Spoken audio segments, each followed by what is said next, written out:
साथियों नमस्कार। साथियों विपक्ष 2029 का चुनाव हारने जा रहा है। जी हाँ, मैं 2029 बोल रहा हूँ, 24 की बात नहीं कर रहा। न तो मेरे पास कोई ओपिनियन पोल है, न ही मेरे पास कोई आंकड़ा है। मेरे पास सिर्फ एनालिसिस है पिछले 10 साल का, जो ये कह रहा है कि विपक्ष 2029 का चुनाव भी हारने जा रहा है। कारण है, विपक्ष जिस तरह से एग्जिट पोल को देख करके बहाने बना रहा है। बहाने तो 2-3 दिन पहले ही स्टार्ट हो गए थे, तब से लगातार बहाने बनाना, तरह तरह के तर्क देना, ईवीएम को दोष देना, कभी किसी चीज को दोष देना, कभी मोदी पर इल्जाम लगा देना कि भाई हिंदू मुसलमान कर दिया था।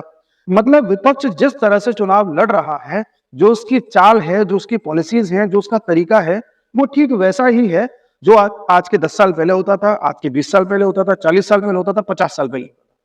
विपक्ष 1980 की विचारधारा से बाहर नहीं आ पा रहा। आज के जमाने में जो आदमी टाइम के साथ चलता है, जमाने के साथ चलता है, ज्यादा अच्छे से भांप पाता है कि जनता क्या चाहती है। विपक्ष को आज भी लगता है कि हम जातिवाद कर लेंगे तो जीत जाएंगे, हिंदू मुसलमान का समीकरण बैठा लेंगे तो जीत जाएंगे। उसी प्रकार से किसी नेता को आगे कर देंगे जो वंशवाद से आगे आ रहा है तो उसके नाम पर वोट पड़ जाएंगे। ऐसे नहीं होता है। सोनिया गांधी ने रायबरेली में जनता के बीच एक पर्चा पढ़ते हुए ये बोला था कि अपना बेटा सौंप रही हूं, माने इसको जिता देना, मेरा बेटा है। भाई वो जमाने गए जब आपका बेटा कह देने से या आपका कोई वंशवादी है आगे चल रहा है, ये हो जाने से चुनाव जीते जाते थे। अगर ऐसा ही होता तो राहुल गांधी अमेठी का चुनाव 2019 में जीत गए होते, लेकिन कांग्रेस ने उससे सबक नहीं लिया, वही गलती दोबारा दोहराई।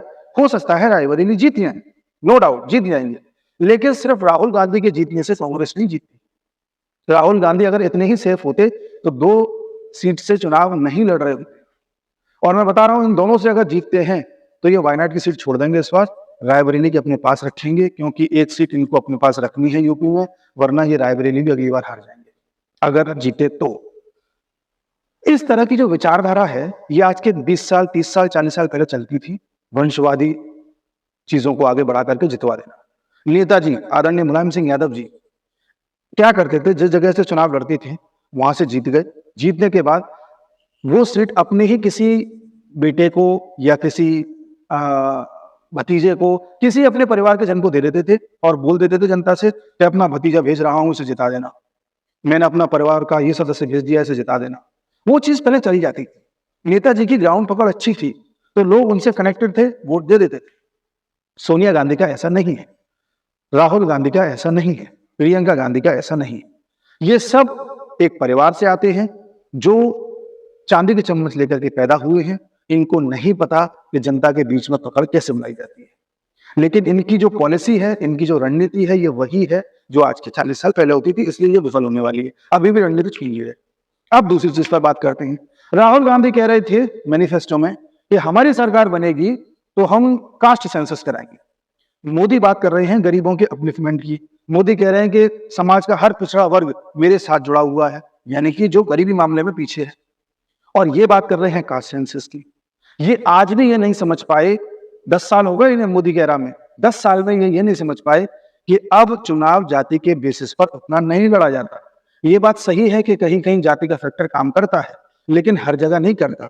फॉर एग्जाम्पल 2014 में जब बीजेपी ने 73 सीट जीती थी 80 में से, तब कास्ट सेंसस नहीं था वहां पर, तब कास्ट के आंकड़े से नहीं जीती थी, मोदी के नाम पर वोट पड़े थे। किसी को पता भी नहीं था कि मोदी की जाति क्या है, आज भी नहीं पता हुआ कई लोगों को, लेकिन लोगों ने मोदी को वोट दिए थे। यूपी की बात कर रहा हूं, बिहार की बात कर रहा हूं, जहां जातिगत समीकरण को बहुत ज्यादा तवज्जो दी जाती है, वहां भी मोदी को वोट पड़े थे विकास के नाम पर, क्योंकि गुजरात मॉडल उस समय पर हिट चल रहा था। 80 में से 73 सीट जीतना यह बता रहा था कि यहाँ पर जातीय समीकरण फेल हो चुके हैं।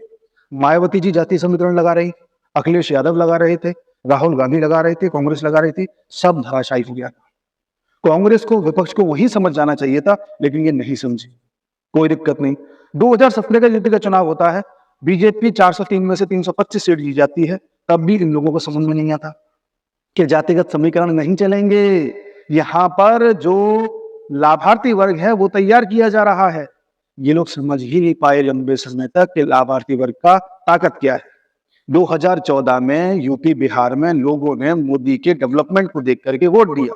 उसके बाद मोदी ने इन लोगों में ही, जो गरीब लोग यूपी बिहार के थे, इन्हीं लोगों में ही अपनी सुविधाएं पहुंचाना स्टार्ट किया, अपनी पॉलिसीज पहुंचाना स्टार्ट किए, स्कीम्स के लाभ पहुंचाना स्टार्ट किए, जिनमें से उज्ज्वला योजना एक थी। 5 किलो का गैस सिलेंडर सबको बांटना एक बहुत बड़ा क्रांतिकारी मूव था, जिसको दिल्ली में बैठी हुई यूटियंस मीडिया समझ नहीं पाई, बड़े बड़े नेता नहीं समझ पाए, कोई नहीं समझ पाया।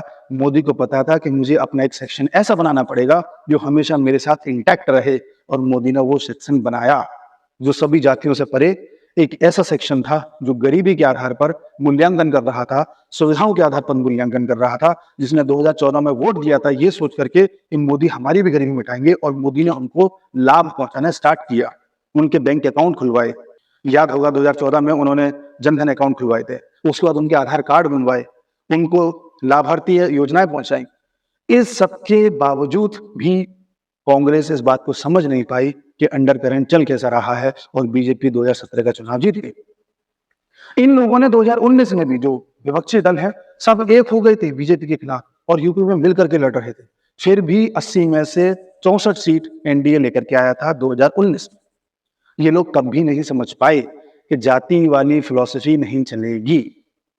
सेम इन बिहार में तो आज भी आप देखेंगे जो मीडिया पे लोग हैं वो भी ये कहते हैं कि वहां पे कुशवाहा इतने हैं, राजपूत इतने हैं, ऐसे करके बात करते हैं। भैया वहां पर ये चीज है, मैं मानता हूँ उसका फैक्टर है, इतना बड़ा फैक्टर नहीं है जितना आप लोग चर्चा करते हो। लाभार्थी वर्ग की कोई चर्चा ही नहीं करता। अगला, ये लोग जो विपक्षी लोग हैं, ये विशेष तौर पर कांग्रेस, मुसलमानों को रिझाने का प्रयास करती है। हम आपको रिजर्वेशन दे देंगे, हम आपके लिए ऐसा कर देंगे, हम आपके लिए वैसा कर देंगे। मुसलमानों में जो वैसा तबका है जो मुसलमानों को भड़काने का प्रयास करता है, मुसलमानों में भी एक सेक्शन है ऐसा, उससे तो आप कर सकते हैं। लेकिन जो नॉर्मल महिलाएं हैं, मुस्लिम महिलाएं, उनको पता है 3 तलाक हट जाने से कितनी बड़ी राहत है उनको। मैंने अपने चैनल पर एक वीडियो डाला था, उसमें बताया था कि अंजुम हो गए और उधर रंजन हो गए, इस तरह के जो पत्रकार हैं, ये मुस्लिम महिलाओं से जब बात कर रहे थे तो मुस्लिम महिलाओं ने बोला दबी जुबान में कि हमने वोट बीजेपी को दिया है। कांग्रेस ये नहीं समझ पा रही कि वो मुसलमान जो मोदी का नाम तक लेना नहीं चाहते थे, उसी मुसलमान में एक सेक्शन ऐसा है महिलाओं का जो मोदी को वोट देने लगा है, क्योंकि उसे पता चल रहा है कि मोदी की पॉलिसी ही है जो महिला को पहले से सेफ कर रही है। ये कांग्रेस समझ नहीं पाई। तीसरी गलती कांग्रेस की या विपक्ष की यह है कि सोशल मीडिया का प्रभाव नहीं समझ पाए। इनको लगता है कि सोशल मीडिया में पेड प्रमोशन करा देने से या फर्जी लाइक्स बढ़वा देने से, व्यूज बढ़वा देने से काम चलता है। ऐसा नहीं है। जनता समझदार है भैया। राहुल गांधी ने इस चुनाव कैंपेन में झूठ पर झूठ बोले थे, मोदी आएंगे तो संविधान बदल देंगे। अरे संविधान बदलना तो 10 साल में बदल देते, इतनी मेजोरिटी थी पहले। लेकिन आपने झूठ चलाया कंटिन्यूअसली, लोगों ने वेरीफाई कर लिया। सबके पास सोशल मीडिया है, गूगल है, यूट्यूब है, वेरीफाई होकर के आप ही पकड़ेगा। ये गलती करी राहुल गांधी ने, बहुत बड़ी गलती है ये। सोशल मीडिया पर आज की डेट में हर चीज वेरीफाई हो जाती है, गूगल पर हर चीज वेरीफाई हो जाती है, आप कितना झूठ चलाओगे। अमित शाह का डीप फेक वीडियो चलाया गया, फर्जी वीडियो चलाया गया, उससे जनता को भ्रमित करने की कोशिश करी गई, लेकिन वो भी बाद में मामला जनता को समझ में आ गया। उसी प्रकार से विपक्षी दल पिछले 10 साल से करीब करीब 8-9 साल से तो विशेष तौर पर ईवीएम का रोना रो रहे हैं।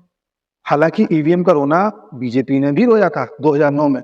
लाल कृष्ण आडवाणी ने पहली बार बीजेपी की तरफ से इस बारे में चर्चा करी थी और कहा था कि ईवीएम पर मुझे शक है। लेकिन इस इनमेच्योरिटी को बीजेपी ने, जो इन्होंने ये इनमेच्योरिटी दिखाई थी, इसको बीजेपी ने बहुत तेजी से कोप अप किया और उसके बाद इस सेंटेंस को रिपीट भी किया, क्योंकि बीजेपी को पता था कि ये सेंसलेस आर्ग्यूमेंट है, अगर हम इसको आगे रिपीट करते रहे तो हम ही को नुकसान होगा। परंतु कांग्रेस तथा विपक्षी दल पिछले 10 साल से कॉन्टिन्यूसली इस बात को बोले जा रहे हैं और जनता इस बात को समझ रही है कि भैया जब आप कर्नाटक और हिमाचल प्रदेश जीत जाते हो तब तो ईवीएम सही होती है, और आप राजस्थान, एमपी, छत्तीसगढ़ हार जाते हो तो खराब हो जाती है। दिल्ली में केजरीवाल जीत जाते हैं, बंगाल में ममता बनर्जी जीत जाती है, पंजाब में केजरीवाल जीत जाते हैं तो ठीक हो जाती है, तमिलनाडु में डीएमके जीत जाती है तो ईवीएम ठीक हो जाती है, केरल में आपकी कम्युनिस्ट पार्टी जीत जाती है तो आपका ईवीएम ठीक हो जाती है। लेकिन जैसे बीजेपी जीतती है तो खराब हो जाती है। जनता को इतना समझ में नहीं आता क्या? लेकिन विपक्षी दलों को ये समझ में ही नहीं आ रहा है। उनको तो लगता है कि वही चीजें इनकी चलती रहेंगी जैसे पहले चलती थी। जनता तो आज भी अंधकार में जी रही है।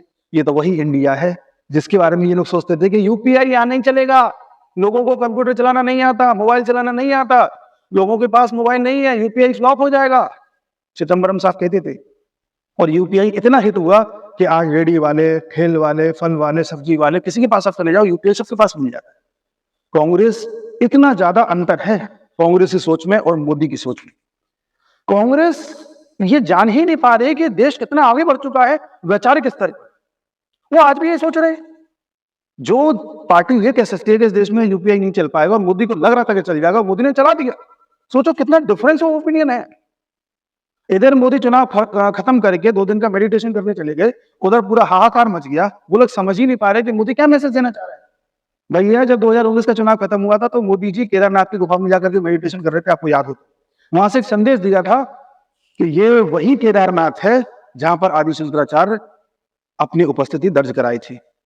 आदि शंकराचार्य के नाम से जोड़ा जाता है केदारनाथ, वो एक बहुत बड़ा उनके साथ सिग्निफिकेंस है। और आदि शंकराचार्य कौन थे? जिन्होंने देश को एक किया था। मोदी ने संकेत दे दिया था कि अगली राउंड में, अगली सरकार में देश को एक करने का काम करूंगा, और क्या किया? 370 हटा दिया। और इस बार मोदी ने कन्याकुमारी के निकट विवेकानंद के आश्रम में जाकर के मेडिटेशन किया है। फिर से एक संदेश है जिसे ना विपक्ष समझ पा रहा, ना उनके विद्रोही समझ पा रहे। और संदेश ये है कि स्वामी विवेकानंद ने जिस प्रकार से पूरी दुनिया में हिंदुइज्म का डंका बजाया था, जिस प्रकार से भारत की गाथा पूरी दुनिया में गाई थी हिंदुइज्म के मामले में, अपनी संस्कृति के मामले में, अपनी सभ्यता के मामले में, अगले टर्म में मैं वही काम करूंगा। आप लिख के ले लीजिए। और साउथ इंडिया के ही आश्रम में क्यों गई? क्योंकि इसी साउथ को मैं हिंदुइज्म के पिलर के रूप में एस्टैब्लिश करूंगा। और आप देख लेना, मेरे वीडियो को सेव कर लेना, यही होगा। पूरी दुनिया आने वाले समय में तमिलनाडु, हमारी संस्कृत, तमिल, केरल का, थोड़ा सा कर्नाटक का, इन सब पोर्शन का जो हिंदुइज्म का और हिंदुइज्म की जो फिलॉसफी है उसको आगे बढ़ाया जाएगा, ठीक उसी प्रकार से जैसे स्वामी विवेकानंद ने बढ़ाया था। विपक्ष इस चीज पर तो समझ ही नहीं पा रहा। चर्चाएं क्या कर रहा है? ईवीएम की। जब तक आप मोदी की इस सोच को नहीं पकड़ पाएंगे, मोदी कोई भी काम करते हैं तो पहले ही उसका एक संकेत दे देते हैं। जब तक आप उनके संकेत को डिकोड करना नहीं सीखेंगे, तब तक मोदी के बराबर आकर के उसे हराएंगे कैसे? आप तो अभी भी उसी में लगे हुए हो कि हम विरोध करेंगे, 4 जून के बाद ईवीएम का विरोध करेंगे। उधर केजरीवाल हर दूसरे दिन झूठ बोल देना, फिर पलट जाना। जनता को समझ में नहीं आता क्या? जनता आज की डेट में सब समझ रही है। ये वो युग है जहां पर आप काम करते हुए दिखाई देंगे, डिलीवरी होती दिखाई देगी, लोगों को सड़क बनती दिखाई देगी, हाईवेज बनते दिखाई देंगे। लोगों को लगेगा कि हाँ, देश की इकोनॉमी ग्रो कर रही है, इंटरनेशनल लेवल पर देश की जो छवि है वो ग्रो कर रही है, और प्रधानमंत्री जो कह रहे हैं वो कर रहे हैं। हमको कॉन्फिडेंस आ रहा है चीजों पर, तभी जनता वोट देती है, बातों से नहीं देती, गुमराह कर देने से नहीं देती।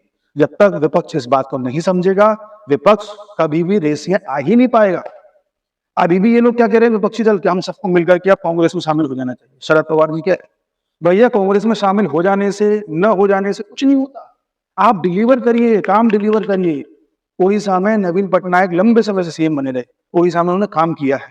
उड़ीसा एक ऐसा क्षेत्र है जहां पर सबसे ज्यादा साइक्लोन आते हैं, अलग अलग तरह की प्राकृतिक आपदाएं आती हैं, लेकिन कभी भी आपने सुना होगा कि उड़ीसा में बहुत बड़ी त्रासदी आ गई और निपट नहीं पा रहा उड़ीसा। बहुत कम होता है ऐसा, क्योंकि वहां पर उन्होंने हॉस्पिटल का, स्कूलों का, हर तरह से कैसा तंत्र बना रखा है कि कोई भी आपदा आए उसका मिनिमम नुकसान हो।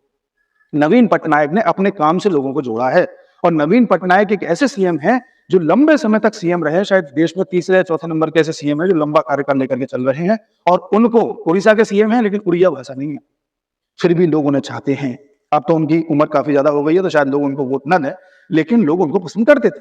क्यों करते थे भैया? उनके काम की वजह से, डिलीवरी की वजह से। ये चीज कांग्रेस जब तक नहीं समझेगी तब तक काम नहीं चलेगा। कांग्रेस गलती ये भी करती है कि अपनी पार्टी में किसी भी स्किलफुल आदमी को, किसी भी ऐसे आदमी को जो टैलेंटेड है, ऊपर नहीं आने देती। कांग्रेस नहीं चाहती कि राहुल गांधी के अलावा कोई आदमी हिट होता हुआ दिखाई दे। अगर दिखाई देता है तो उसे दबा दिया जाता है। यही कारण है कि जो सिंधिया है वो छोड़ करके भागे, उधर पायलट है छोड़ने की फिराक में रहते हैं। हर बड़ा नेता कांग्रेस में जो उभरता हुआ नेता था वो कांग्रेस को छोड़ करके चला गया, दूसरी पार्टी से शामिल किया। कुछ नेता हैं जो टैलेंटेड हैं, बस मुंह बंद करके रहते हैं, तो बचे हुए हैं, जिस दिन मुंह खोला उस दिन वो भी बाहर हो जाएंगे। For example Shashi Tharoor, for example Jairam Ramesh. Jairam Ramesh बहुत ही अच्छे और सीनियर लीडर है, बहुत ही अच्छे लीडर है, लेकिन चुप रहते हैं, आपको कभी हाईलाइट होते हुए नहीं दिखाई देंगे, क्योंकि जिस दिन वो हाईलाइट हुए उस दिन साइड हो जाएंगे। भाई इन लोगों को भी गद्दियां संभालनी है, पॉलिटिक्स करनी है, तो भाई साइड होना तो कोई नहीं चाहता। लेकिन कांग्रेस की नीति है, सोनिया गांधी की नीति है कि मुझे राहुल गांधी को जिताना है, कैसे भी पीएम बनाना है। इसलिए वो अपने प्रियंका वाड्रा को भी आगे नहीं आने देते। सोचिए, क्योंकि उनको पता है कि राहुल गांधी और प्रियंका गांधी दोनों मैदान में आ गए, प्रियंका गांधी अपने आप चीजें कैप्चर कर जाएंगी, राहुल गांधी बहुत पीछे रह जाएंगे। इसीलिए एक फ्लॉप मॉडल को बार बार लागू करने की दिशा में कांग्रेस अपना ही नुकसान कर रही है, और लगातार ये 2024 का चुनाव तो हारेगी ही, इसके बाद 29 का भी हारेगी, अगर कोई बहुत बड़े बदलाव इन्होंने नहीं किए तो। बीजेपी की वही आदत है कि अपने इंस्टीट्यूशन को अच्छा रखते हैं और जो टैलेंटेड आदमी है उसी को आगे करते हैं। आप और हम नहीं जानते कि जेपी नड्डा के बाद इनका अध्यक्ष कौन बनेगा। आप और हम नहीं जानते कि मोदी के बाद अध्यक्ष कौन बनेगा। ये तो पता है कि मोदी का बेटा या भाई तो नहीं बनेगा, ना ही जेपी नड्डा का बेटा या भाई बनेगा। अगर किसी का बेटा या भाई बनता भी है तो अपनी मेरिट्स पर बनता है, अपने टैलेंट पर बनता है। कभी इस वजह से नहीं बनता कि उसका बेटा है सीएम। जबकि अन्य पार्टियों में ये रिवाज आज भी चल रहा है, जिसको पार्टी समझ नहीं पा रही कि ये कितना नेगेटिव संदेश लेकर के जाता है। तो ये मैं बताना चाह रहा था वीडियो के माध्यम से, जब तक ये सभी बदलाव नहीं होंगे तब तक कोई भी रेस में नहीं आ सकता। जीतने की तो बात छोड़ो। जय हिंद।